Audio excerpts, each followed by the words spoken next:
Maro ireo toeram-pivarotana ahitana ireny finday sy ireny teknôlôjia ika farany ireny. Maro ihany koa ny marika nivoaka faraparany isan'ny tsara amin'izy ireny ilay marika antsoina hoe M-Horse hita eny amin'ny Digital City eny Behoririka sy amin'ny Supreme Center.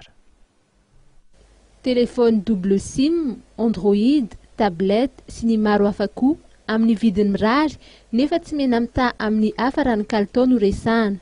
Ireo no anisan'ny vokatra M-Horse hita amin'ireo mpitinjara izany manerana ny nosy toy ny eto amin'ny Maison, Box 103 eto amin'ny Digital City Behoririka sy ny Supreme Center Box 503. Amin'izao fotoana izao dia misy ny entana tonga sy ny fihenam-bidy goavana raha ny fanazavana izay noety ny tompon'andraikitra voalohany eo anivon'ny Maison.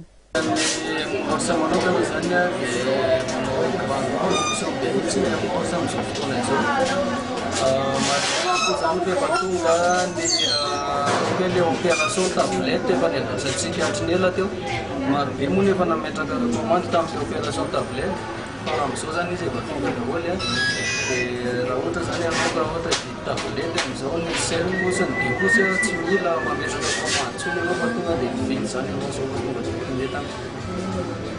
Dia manarak'izay ihany koa efa tonga ihany koa le ataontsika hoe ny téléphone Android mora indrindra eto Madagasikara. Misy karazany telo izy ireo dia ao zany ohatra hoe ny 3.5 ity zany zao le amin'ny vidiny 725 000 FMG monja. Ity zany ny Android mora indrindra eto Madagasikara. Dia efa misy ihany koa ny ataontsika hoe 4 pouces mbola Android ihany koa izy ity. Marina fa M-Horse daholo izy rehetrarehetra ary ny Android anatiny efa 4.1 efa rapide be mihitsy zany resaka vitesse sy ny kalitao rehetrarehetra ao anatiny. Dia misy ihany koa ny ataontsika hoe ny Android 5 pouces. Ity zany ny Android farany lehibe nefa farany mora indrindra. Dia manentana antsika zany anatona ny revendera M-Horse rehetrarehetra manerana ny nosy mihitsy na eto Antananarivo na any faritany. Misy koa moa le téléphone le double SIM. Le téléphone double SIM M-Horse izy ity dia 500 amin'ny vidiny 35 000 ariary monja. Ny tablette zany atao amintsika tena misy karazany be lehibe mihitsy. Fa ny ataontsika hoe ny mora indrindra zany dia ity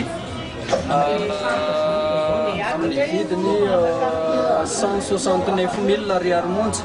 Lenantsika dia manatona indrindrandrindra atao amin'ny Digital City Box 103 na Supreme 500 Box Supreme Center Box 503. Dia hita ihany koa eny amin'ny Badijara M-Horse manerana ny nosy.